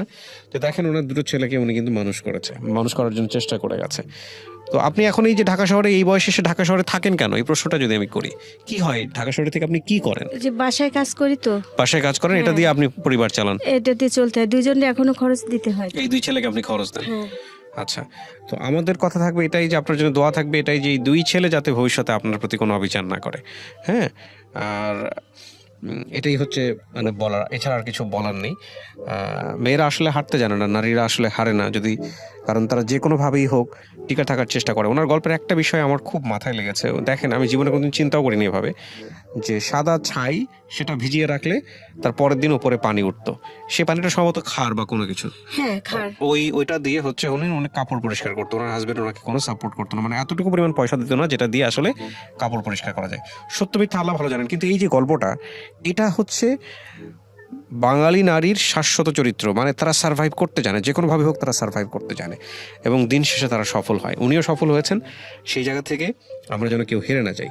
সো আমি শেষ করছি আজকের মতো। আগামী বুধবার ঠিক রাত 11টায় আবারও ফিরে আসবো। সে পর্যন্ত সবাই ভালো থাকুন। আজকের মতো এই পর্যন্তই। শুভরাত্রি। তখন আমার এই ছেলেটা যখন কনসেপ্ট করছে, টের পাইছে, বাচ্চাটা নষ্ট করার জন্য আমাকে টাকা দিছে, 500 টাকা দিছে। টাকা দিলে আমি তো বুঝতাম না, ওই টাকা এই আজকে 10 টাকা, কালকে 5 টাকা, এইভাবে ভাঙে ভাঙে আমি খেয়ে ফেলছি। খেয়ে ফেলার পরে যখন বাচ্চাটা 6 মাস হয়ে গেছে, 5-6 মাস হয়ে গেছে, যাই হোক বোঝা যায় যে প্রেগনেন্ট, তখন বুঝতে পারছে যে তুমি বাচ্চা নষ্ট করো না। আমি কইছি না, তো টাকা কই? আমি কইতে খেয়ে ফেলছি। তখন তো মায়ের শুরু হয়েছে, এমন মার দিল আমারে, মার দিয়ে চলে গেছে, চলে গেলে আর আসে না। ওই যে বন্ধু বান্ধব আছে ওখানে থেকে বেড়ায়, আর আমি ওই বস্তির মানুষ যারা বাসায় টাসায় কাজ করে তাদের কাছ তারা একটু খেতে দেয়, এইভাবে এইভাবে প্রায় 9 মাস রয়েছি। 9 মাস থাকার পরে ওই যেখানে যে মানে যে কাট করে, ইঞ্জেকশন দেয়, চেক আপ করে, ওইখানে যে আমি বলতেও পারি না যে কোথায় কি করে। তাই ওখানে যে আমি ডাক্তার, যে বড় ডাক্তার ওই রুমের সামনে বসে, মহিলা ডাক্তার, উনি চলে যাওয়ার সময় আমিও চলে আসি। তো উনি 3-4 দিন দেখছে, দেখার পরে একদিন জিজ্ঞেস করছে, তুমি কে মা, তুমি এখানে কেন আসছো, তোমাকে তো 2-3 দিন দেখি। তখন আমি বলছি, আন্টি আমি তো এই বাচ্চা হবে আমার, আমি একটু চেক আপ করার জন্য আসছি। তখন ওই মহিলারা বললো যে একে ভিতরে নিয়ে আসো। তো নিয়ে সব জিজ্ঞেস করলো, বলার পরে উনি আমার আলট্রাসাউন্ড করার জন্য টাকা দিল। তারপরে ওনার বাসায় পর্যন্ত নিয়ে যে দুধ, ডিম, অনেক কিছু খাবার দাবার এক ব্যাগ ভর্তি করে দিয়ে টিয়ে বললো যে তুমি যখন তোমার এখানে ডেট আছে কাউরে দেখাবা যে এই ডেটে তোমার চেক আপ করতে হবে, তোমার তো বেশি টাইম নাই, তুমি প্রতি সপ্তাহে একবার আসো, বাচ্চা তো অনেক বড় হয়ে গেছে পেটের ভিতরে, তোমার সিজার করা লাগবে, তুমি এসে এসে এখানে বলবা যে আমি তোমার নাম বলবা, আমি তোমাকে সব রুগী দেখে তোমাকে আগে দেখবো। এইভাবে আমি ওখানে থাকার পরে তখন আর কি উনি বাসায় আসলাম। বাসায় আসার পরে আমি প্রতি সপ্তাহে হেঁটে হেঁটে যাই। যাওয়ার পরে ওই ম্যাডাম আমাকে ফিরি দেখে, ফিরি দেখে দেয়, ফিরি দেখার জায়গায়। তারপরে ও সবার আগে আমাকে দেখে দেয়। দেখে দেওয়ার পরে যখন আমার বাচ্চাটা হবে, যেদিন বাচ্চাটা হবে ডেট দিছে, সেই ডেটের সময় আমি অসুস্থ হয়ে পড়ছি ঘরে বসে। কিন্তু ওরা যে বলছে সিজার করা লাগবে, তা আমার বড় যা আছে, আমার ননদরা আছে, এরা বলছে যে আমাদের এতগুলো বাচ্চা বাসায় বসে হয়েছে, কেন হাসপাতালে যাওয়া লাগবে, আধুনিক যুগ তো, স্বামীর টাকা দিয়েছে মনে হয়, শোনে খবর টবর শুনে, এই জন্য আল্লাদের পড়েছে, আটখান হয়ে যায়। কিন্তু আমি কিন্তু সত্যি সত্যি অসুস্থ। আমি চোখে মানুষ যে আমার কাছে যারা যাইতেছে আমি তাদেরকে দেখতেছি না। তখন আমি বললাম, আপনি কে? যে সবসময় আমার কাছে এসে বসে তাকে জিজ্ঞেস করতেছে, আপনি কে? তখন বলছে, কি অবস্থা, এ তো চোখে দেখতেছে না, অবস্থা খারাপ। সদর হাসপাতালে ম্যাটার্নিতে নিয়ে গেছে, যেখানে গেছি প্রথম, ওরা ওখান থেকে সদর হাসপাতালে পাঠাইছে। সদর হাসপাতালে পাঠালে সদর হাসপাতালের সাথে সাথে আমার সিজার করতে নিয়ে গেছে। রক্ত লাগবে, যা লাগবে সব ওই ম্যাডাম, ওখানে ওনার যে অ্যাসিস্ট্যান্ট, হ্যাঁ, সেই অ্যাসিস্ট্যান্টকে দিয়ে আমাকে রক্ত দিয়েছে, যত ওষুধ পানি লাগবে সব দিয়েছে। দেওয়ার পরে বাচ্চা যখন সিজার হয়ে গেছে, তখন আমার হাজব্যান্ড গেছে, আমার এক নন্দা আছে সে গেছে, আর এই আমার ভাসুর গেছে, কোনো মহিলা মানুষ যায়নি। বাচ্চাটাকে যে কেউ কোলে করবে এরকম কোনো লোক নেই। অথচ তো অনেক ব্লিডিং হয়ে আমার আরও রক্ত লাগবে, রক্তও দিতে পারতেছে না। তখন যে অন্য মানে সরকারি হাসপাতাল তো, অন্য বেডের রুগী দেখতে যারা গেছে তারা ওখানে ছেলেরা গেছে আপনাদের মতন, এরা যে বলছে এই রুগীটার অবস্থা খারাপ, দৌড়োদৌড়ি লাগাইছে, রক্ত লাগবে, তখন ওই যারা রক্ত দান করে ওরা আমার রক্ত দিয়ে বাঁচাইছে। বাঁচানোর পরে তখন আমাকে ওখান থেকে 7 দিন পরে বাসায় নিয়ে আসছে। বাসায় নিয়ে আসার পরে আমার ঠিক মতন পেট ভরে খাইতে দে না। তারপরে সে বাসায় থাকে না। তখন ওই যে সুন্দরবন আছে না খুলনা, ওখান থেকে মাছ কিনে, অনেক মাছ পাইকারি কিনে এনে বাজারে সাপ্লাই দিত। তখন তার টাকা ছিল, কিন্তু সে আমার প্রতি তার কোনো মানে খেয়ালই নেই, বউ বাচ্চার প্রতি। যাই হোক, ওইভাবে রয়েছি। আসে আমার এক ছোট ফুফু এসে আমার কাছে রয়েছে, খোঁজ পাইছে। ওই যে ওখানে যেখানে বস্তিতে থাকতাম, ওখানের মহিলারা ম্যাচ কোম্পানিতে চাকরি করতো, ওরা আর কি বলছে, আমার খালা জিজ্ঞেস করে যে এরকম এরকম আমার এক ভাগ্নির বিয়ে হয়েছে, শুনেছি মৌলভীপাড়া নাম। তা তারা আর কি বলছে যে এতটুক এরকম মুখে তিলে আছে, হ্যাঁ, এরকম শয়তানি করে সারাক্ষণ। আমি আবার খেলাধুলা করতাম খুব বেশি। তা বলে হ্যাঁ, একটু উশৃঙ্খল আছে, খুব খেলাধুলা করে, লাফালাফি, বল খেলা, সব কিছু ই করে। তখন বলছে হ্যাঁ, তারা এসে বাসা চিনিয়ে দেওয়ার পরে, এই যে আমার আব্বারা আসা যাওয়ার পরে আমারে দেখে। তারপরে ওই ছোটোবেলায় আমার মা যখন ক্যান্সার হয়েছে, আমার ভাইটা পেটে থাকতে বড় বোনের বিয়ে হয়ে গেছে, তো তা আমার মার আবারই বাচ্চা পেটে, তা ওই বড় বোন ওই যে ওই সুখী বড়ি খায়, আমার মা পেটে ব্যথা করলেও ওর একটা বড়ি খায়, মাথায় ব্যথা করলেও ওর একটা বড়ি খায়, খেয়ে খেয়ে আমার মার নাড়িতে ক্যান্সার হয়ে গেছে। তা ওই সময় আমার মা অনেক অসুস্থ। তা আমার আব্বা, আমার মনে আছে, আমি আর আমার একটা ভাই হাত ধরে নিয়ে শীতের দিন অনেক ভোরে অনেক দূরে দূরে যে সাহায্য চাইতে যেত। তা মানুষ দিত না, জোয়ান মানুষ কিসের সাহায্য দেবো, তা বুঝতাম না। তো তা আমি ওই বড় বোনের বিয়ে হয়েছে, শুধু এই যৌতুক চাইতো, এটা ওটা চাইতো, তাই গাছ বেছে টাকা দিছে। এটা দেখছি, দেখার পরে আমি বলেছি কি, আব্বা আমি যদি বড় হই তাহলে আমি এই জায়গার ভাগ পাবো, আমি গাছ পাবো না, গাছ বেছে আমার বিয়ে দেবা না? কয় হয় দেবো। তো তখন আমি বলছি যে আব্বা আমি কিছুই নেব না, আমার এই জায়গা বেছে মারে ডাক্তার দেখাও। তা সেই মা তো বাঁচা নেই, মরে গেছে, কিন্তু সেই গাছগুলো রয়ে গেছে। আমার আব্বা যখন আমার ছেলেটা হয়েছে, আগে একটা ছেলে মারা গেছে যখন জানছে, তো সেই গাছ বেচে আমার আব্বা টাকা দিয়ে গেছে সেই সস্তার সময়। সেই সময় 97 সালের কথা বলতেছি আমি। 97 সালে ফেব্রুয়ারি মাসে আমার ছেলে হয়েছে। তা আমার আব্বা জানুয়ারি মাসে আসে, অনেক শীত সেই সময়, আসে টাকা দিয়ে গেছে আমার ছেলের জন্য। সেই সময় সস্তার দিন, তাও 3,500 টাকা দিছে, যে বাচ্চারে এরকম রাখো না, কাপড় চোপড় কিনে একটু লেপ বানায় ওর এতে রাখো। তা সেই টাকা দিয়ে সে তার বোনের বাড়ি চলে গেছে বেড়াতে, আমার ছেলেরা আর লেপ কিনে দেয়নি। ওকে, যাই হোক, এইভাবে সেইভাবে দিন গেছে। আর একটা বাচ্চা কনসেপ্ট করছে, হ্যাঁ, যেহেতু সিজার করে ছাড়া বাচ্চা হবে না, ফিরে বাচ্চা, তা আর একটা বাচ্চা কনসেপ্ট করছে। এই বাচ্চা যখন 4 বছর বয়স, তখন ছোট ছেলেটা কনসেপ্ট করেছে। তো এই বড় ছেলেটা ঈদের সময়ও ঘরে বাজার করে না, ওই কাকার বাসার থেকে খেতে দেয়, এ একটু দেয়, ও একটু দেয়, ছোট মানুষ তো, ঈদের দিন একটা নতুন কাপড়ও পরাতে পারি না, এইভাবে রয়েছি।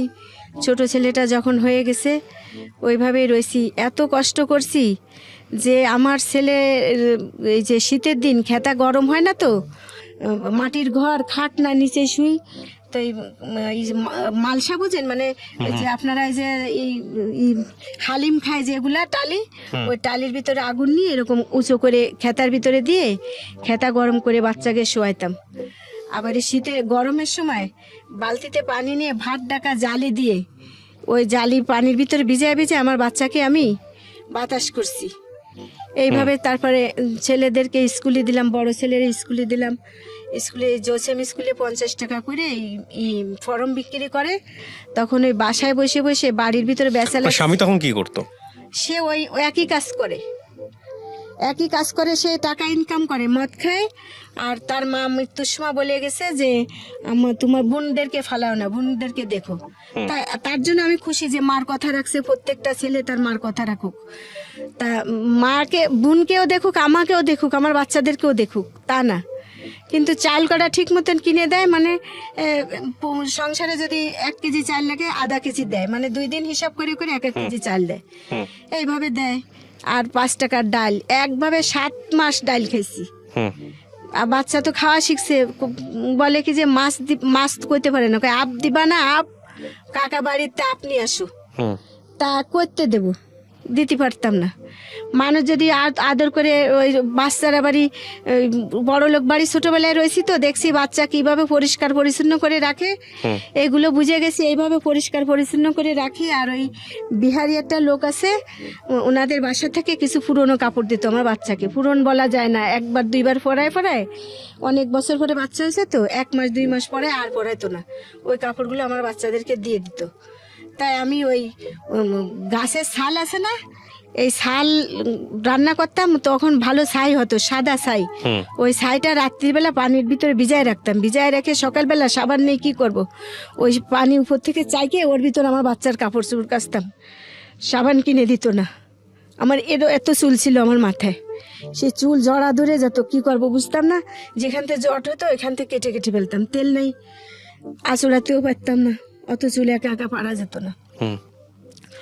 এইভাবে রয়েছি। তারপরে যাই হোক, আমার ছেলের আমি জোসেম স্কুলের একটা কিনলাম, ওই যে ফর্ম কিনলাম 50 টাকা দিয়ে। 2 টাকা বাড়ি টান সমিতি করে গ্রাম বাড়ির মানুষ, ওই 2 টাকা টান সমিতি করতাম। ওই 2 টাকা দিতাম কি করে, যে কলে পানি আনতে যেতাম, ওই সামনে বেচালার মেয়েরা থাকতো, তো ওই বেচালার মেয়েরা তো বড় লোকের মেয়ে, তো ওরা তো রাস্তায় এসে পানি নিবে না, তাই বলতো কি, আপা আমাদেরকে 1 কলস পানি দিন।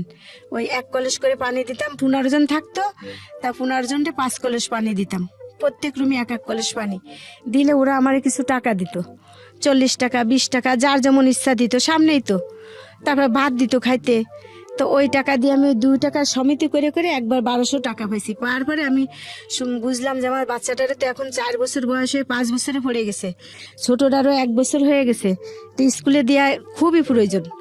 তখন আমি ওই 50 টাকা দিয়ে একটা ফর্ম কিনে ওই বেচালার মেয়েদেরকে বললাম কি, আমার ছেলেরে আমি জোসেম স্কুলে পড়াবো। তা ওরা হাসতেছে, বলছে আপা জোসেম স্কুল তো অনেক বড় স্কুল, ওই স্কুলে পড়াতে পারবেন না। আমাকে দেখি চেষ্টা করে যদি হয়।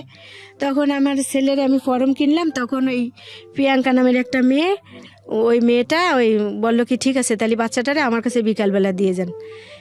বিকালে দিয়ে আসতাম, দিলে ও আর কি নিজের থেকে খাতা, পেন্সিল, রাবার, তারপরে প্রথম সিলেট, এইগুলো দিয়ে ও বেশ 15 দিনের বেশি একভাবে ওরে পড়ালে আমার বাচ্চা কেন যেন মাথায় ধরে গেছে, পারিয়ে গেছে।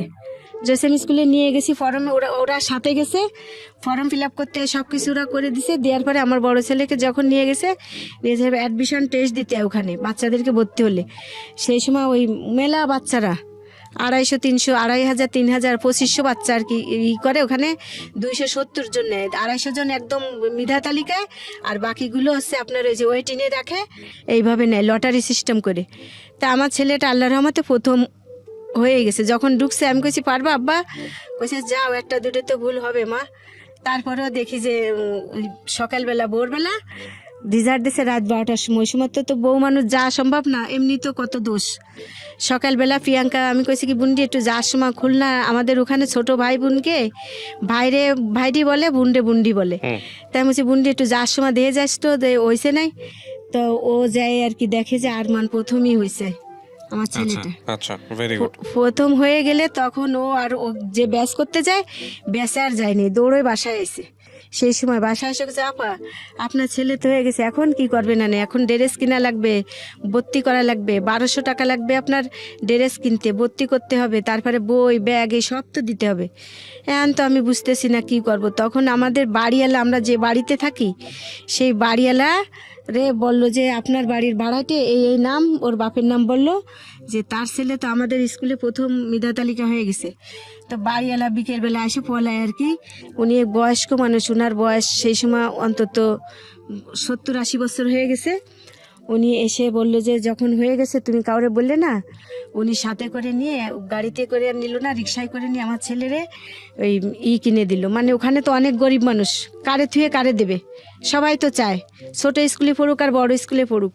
ফলায় উনি ড্রেস দিল, বই খাতা সব কিছু কিনে দিল। আর ওই স্কুলে যে উনি ওই স্কুলের সভাপতি, উনি যে ওই কি যেন করতে হয় অর্ধেক বেতন করার জন্য, ওইটা করে দিল যে 250 টাকা বেতন তো অর্ধেক বেতন যেন নেয়। এইভাবে আমার ছেলে ওখান থেকে আল্লাহর রহমতে এসএসসি পরীক্ষা দিয়ে বেরোইছে, ছোটটাও ওখান থেকে এইভাবেই বেরোইছে। কিন্তু এর ভিতরে যখন আমার ছেলে 4 থেকে 5 উঠছে তখন শুরু হয়েছে, আমি তো ওই যে ওকে ভর্তি করে দিয়ে সমস্ত ওই ব্যাচেলার ছেলে আর মেয়ে নেই, বাসায় কাজ করি। চিটাগাঙের থেকে এক মহিলা আসছে, খুলনায় পোস্টিং হয়ে ওনার বাসায় কাজ করে। উনি খুবই ভদ্র মহিলা, উনি ডায়াবেটিসের পেশেন্ট, ওনার 2টে ছেলে, একটা মেয়ে। ছেলে বাচ্চা 2টে ছোট, মেয়েটা বড়। কিন্তু ওনার হাজব্যান্ড ওই যখনই সুযোগ পায় তখনই বলে কি যে তোমার কি কি লাগবে তুমি একটা লিস্ট করে আমাকে দিবা। যখনই সুযোগ পায় এটা বললে আমি মনে মনে চিন্তা করলাম কি যে আমার মা বলতো স্বামী ছাড়া অন্য পুরুষ তো জাহান্নাম ছাড়া আর কিছু না। তো উনি আমাকে ফলায় বলবে কেন, দিতে হলে সামনেই দেবে। তখন আমি ওই আপারে বললাম যে আপা আমার যদি কোনো কিছু দরকার হয় আপনি আমারে বললেন, আপনার কাছে আমি চাবো, আমি দুলোবাইয়ের কাছে কি চাবো, দুলোবাই তো আমার এটা বলে। তো উনি বুঝে গেছে যে কি বলতে চায়। তখন বলেছে যে তো ঈদের সময় আমার একটা নতুন কাপড়ও দিল না আমাকে, উনি 2000 টাকা দিল বেতন দিয়ে, আর 200 টাকা বেশি দিয়ে বললো যে কালকে থেকে তুমি আর কাজে এসো না। যাই হোক আমি ওখান থেকে আর ওনার বাসায় কাজে গেলাম না। এইভাবে অনেক বাসায় কাজ করে আমার ছেলের আমি 8 উঠাইছি। 8 উঠানোর পরে তখন অনেক খরচ বাড়িয়ে গেছে, কোচিংয়ে দেওয়া লাগে, তারপরে বাসায় টিচার দেওয়া লাগে, এগুলো পারবো কি করে। আবার ছোট বাচ্চাটাকেও ভর্তি করে ফেলেছি ওই একই স্কুলে। ভর্তি করার পরে আমি যখন আমার ছোট ছেলেটা ভর্তি করার পরে ও তো স্কুলে পড়ে, ও ভালো রেজাল্ট করছে প্রথম পরীক্ষায়, ছোট মানুষ তো। তারপরও এইভাবে থাকতে আমি খুলনায় বাসায় কাজ করে যেভাবে আল্লাহর রহমতে আমি চলতেছে না খেয়ে থাকি না। পরে ছেলে নামে মিথ্যে বললে আল্লাহ আমার তো ছেলে দিছে, আমার তো মেয়ে নেই, আমার ফুতির বউ এসে বলবে আমার ছেলে নামে মিথ্যা কথা। ডাল দিক শাক দিক একবেলা দিক দেয়, কিন্তু আর কোনো কিছু না, আর ওই স্কুলে যেতে দেবে না। এটাই তার অভিযোগ যে স্কুলে যে কি ব্যারিস্টার হবে, বিলাত পাঠাবা। আর আমি চিন্তা করি যে স্কুলে না গেলে যে সমাজে এই যে আমি লেখাপড়া জানি না, আল্লাহর রহমতে ভাগ্য পরিবর্তন হবে না। হ্যাঁ, তো জীবন ভাগ্য পরিবর্তন হবে না তো। আর অশিক্ষিত মানুষ হচ্ছে সমাজের একটা বুঝা। তা আমি কেন আমার ছেলে পড়বে না? যখন স্কুলে যায় আমার ভাসুরির বাড়ির ছেলেরা ডেকে বলে যে বড় ভাসুরির ছেলে ডেকে বলে, না না এদিকে আসো, তোমার মা তোমাদেরকে বিলাত পাঠাবে না, না তোমরা ব্যারিস্টার হবা, মাছ বেচো মাছ বেচো, মাছ বেচে খালি আমরা মাছ বেচে খেয়ে বড় হয়েছি, এই সমস্ত বলতো। আর বলতো যে এসএসসি পরীক্ষা, এসএসসিও বলতো না, কত মেট্রিক পরীক্ষা দিতে পারলি হাতের তালে পশম জ্বালাবে। হ্যাঁ, আচ্ছা, যাই হোক, কি হতো তারপরে? যাই হোক এইভাবে রয়েছি। থাকার পরে আমি তো জীবনেও কোনোদিন ঢাকায় আসতে চাই নাই। আমার ঢাকায় ওর আব্বুই পাঠাইছে, কাজে পাঠাইছে ঢাকায়। ঢাকায় আমার ছোট ছেলেটা ডায়রিয়া হয়েছে, হাসপাতাল থেকে বাড়ি নিছি, আজকে বাড়ি নিছি, সকালবেলা আমাকে ঢাকায় পাঠাইছে। ঢাকায় পাঠালে আমি যখন এই যে কলতা বাজারে লবণের পেটটার ওখানে যে ঢাকা মেডিকেলে যেসব মেয়েরা ইন্টার্নি করে ওই যে ডাক্তার হওয়ার জন্য, আমি ওদেরকে ওখানে কাজ করতাম। কাজ করতে ওখানে পাঠাইছে 1 সপ্তাহের জন্য। ওখানে আমি 3 মাস রয়েছি। 3 মাস থাকার পরে সে যে পুরুষ মানুষ, সে তো বলবে যে আমার ওয়াইফ তো অতদিন দেখা যাবে না, সে কিছুই বলেনি, সে আরও খুশি। যাই হোক আমি ওখানে 3 মাস থাকার পর আমি চিন্তা করলাম যে সে যদি কাজ করে আমার বাচ্চা মানুষ করতে হয়, তাহলে আমি খুলনায় ওই সারাদিন কাজ করে আমি 400 টাকা ইনকাম করব না, আমি ঢাকায় কাজ করব। তারপরে আমি যে ওখানে আমি তো লেখাপড়া জানি না, ওই যে ব্যাচেলার যে মেয়েরা থাকে ওরা পড়াশুনো করে, আমি ওখানে ওই যে ওরা ফিফার রাখে, ওই ফিফারই করে। আবার আমার বাচ্চাদেরকে যখন টিচার পড়াতো বাসায় এসে, তখন আমি ওইখান থেকে আঁকা রস্যিকা শিখছি, অ ক খ শিখছি।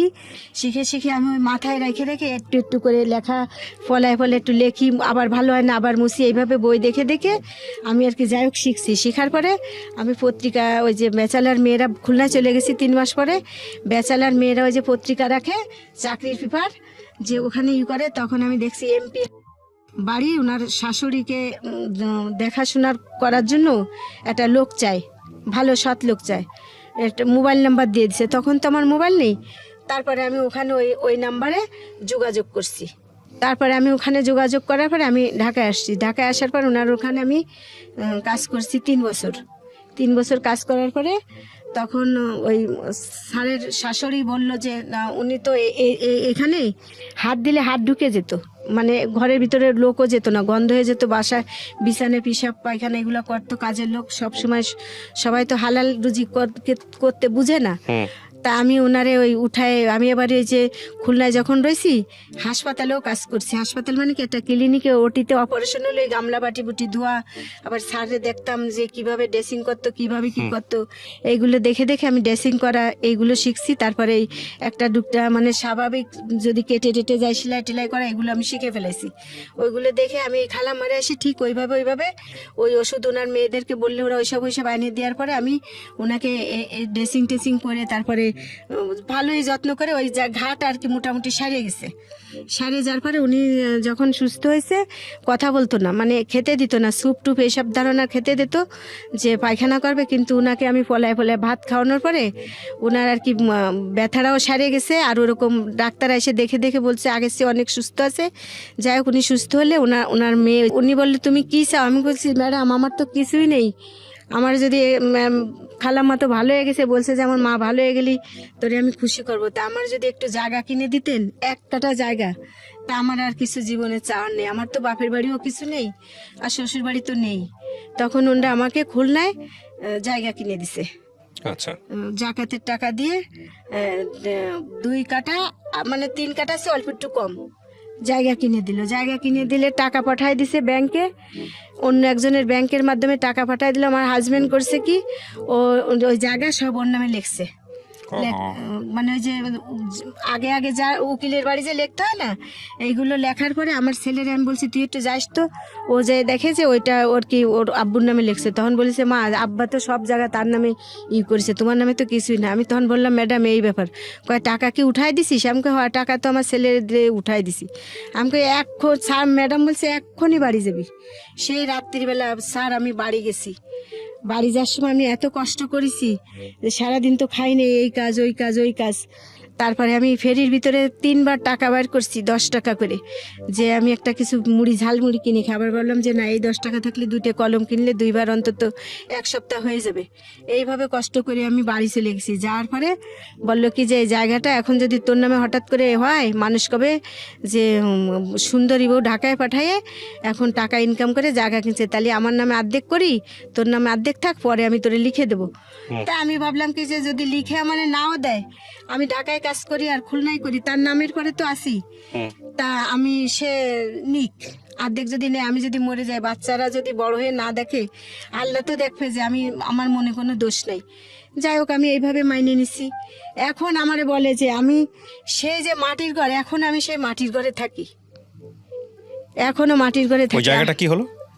জায়গাটা ওইভাবে আছে লেখা, তার নামে অর্ধেক নিছে, আমার নামে অর্ধেক নিছে, এইভাবেই আছে। কিন্তু এখন আমি, আমার বলে জায়গার ওখানে যদি যাও তাহলে কিন্তু তোমার টেংরি ঝুলে ফেলাবো। এই যে ঢাকার কথা টথা শোনে তো, নাটক নুটুক দেখে, এই কি ঢাকায় কথা টথা শিখছে, কয় হাত ফার নলা ভাঙিয়ে ফেলাই দেবো। আমি আর রাগ করে যাই না, ওখানে তো একটু গভীর টাইপের আছে, তা বালি ফেলাতে হবে। এই যে ম্যাডাম যদি মরে না যেত তাহলে আমি ওখানে এখনো কাজ করতে পারতাম, আমার জায়গাটা একটা ঘর হয়ে যেত। তা যাই হোক, ওখানে ওইরকমভাবেই আছে। কিন্তু প্রত্যেকটা মানুষের ধারণা যে আমি, আমার হাজব্যান্ড সবসময় বলে আমার সাথে, তার 2007 সালে থেকে তার সাথে আমার কোনো মানে শারীরিক কোনো রিলেশন নেই। আমি ঢাকায় চলে আসছি, ঢাকায় আসে একই কথা যে দেহর ব্যবসা করে, কিন্তু না, দেহর ব্যবসায় কোনোদিন এইগুলো করে মানুষ ভালো হতে পারে না। আর এগুলো জঘন্য কাজ, একদিন তো মরতে হবে, মাটির নিচে একদিন যাওয়া লাগবে, হিসাব দেওয়া লাগবে। আমি যদি ওরকম কিছু হতাম তাহলে তো আমার ছেলে এখানে এসে থাকে, ছোটোবেলাতে এসে থাকে, আমার পাশের বাড়িতে কাজের মানুষ নিয়ে এসে কাজ করতাম। আমি এখনও বাসায় বাসায় কাজ করি। আমার একটাই প্রবলেম যে আমার ছেলে দুটেরে, আমি যদি, আমার বড় ছেলেটা অনার্স শেষ করে মাস্টার্স কমপ্লিট করছে এবার, তা আমার যেখানে চাকরির কথা বলতে যাই, সবাই মানে পলায় আর কি, যারা আর কি যোগাযোগ ওরে বলে, আমারে বলে টাকা চাই। কিন্তু আমাদের ইস্টা কোনো টাকা নেই বলতে আমার আছে 60,000 টাকা আছে আমার ইস্টা, যে ঘর করে একটু ঘরে যে যাতে একটু থাকতে পারি। আমি নামাজ কালাম পড়ি, 5 ওয়াক্ত নামাজ পড়ি, আমি তাহাজ্জুদের নামাজ পড়ি। যে আপনার এখানে আসছি আমি কিন্তু কায়জা নামাজ পড়ে আসছি, ঈশান নামাজ পড়ে আসছি, যেহেতু আমার নামাজ কায়জা না যায় যদি রাস্তায় রোডে ধরে।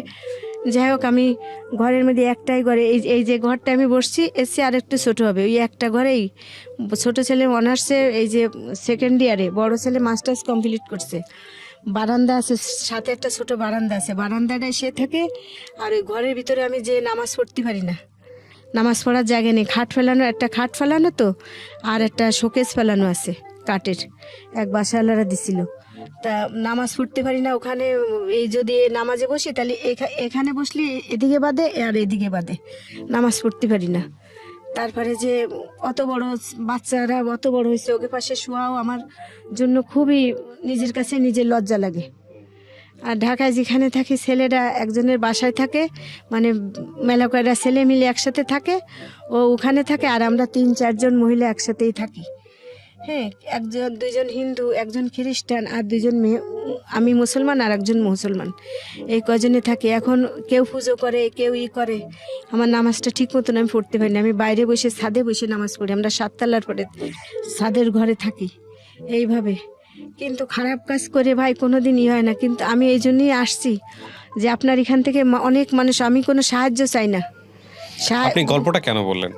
গল্পটা বললাম, কোনো যদি হৃদয়বান ব্যক্তি থাকে, যদি আমার বাচ্চাটারে কেউ যদি একটু যোগাযোগ করে একটা চাকরির ব্যবস্থা কেউ যদি করে দিতে পারে, এই জন্য আসছি। আর দ্বিতীয় কথা হলো কি, যে সবাই জানুক যে খারাপ কাজ করা লাগে না, খারাপ কাজ না করেও জীবনে অনেক সাকসেসফুল হওয়া যায়। আমি আমার ছেলের ফর্ম ফিল আপ করছি, আমি নিজে শরীরের থেকে রক্ত বিক্রি করে হাসপাতালে যে একজন মহিলার ক্যান্সার হয়েছে, তারে প্রতিনিয়ত রক্ত লাগতো, আমি প্রতিনিয়ত তারে রক্ত দিতাম। আর আমি রক্ত দিয়ে কচু শাক টুকায় এনে রান্না করে খেতাম, যে কচু শাক, পালন শাক, এসব শাক পাতা লাস্টে বাজারে যে এসব খেলে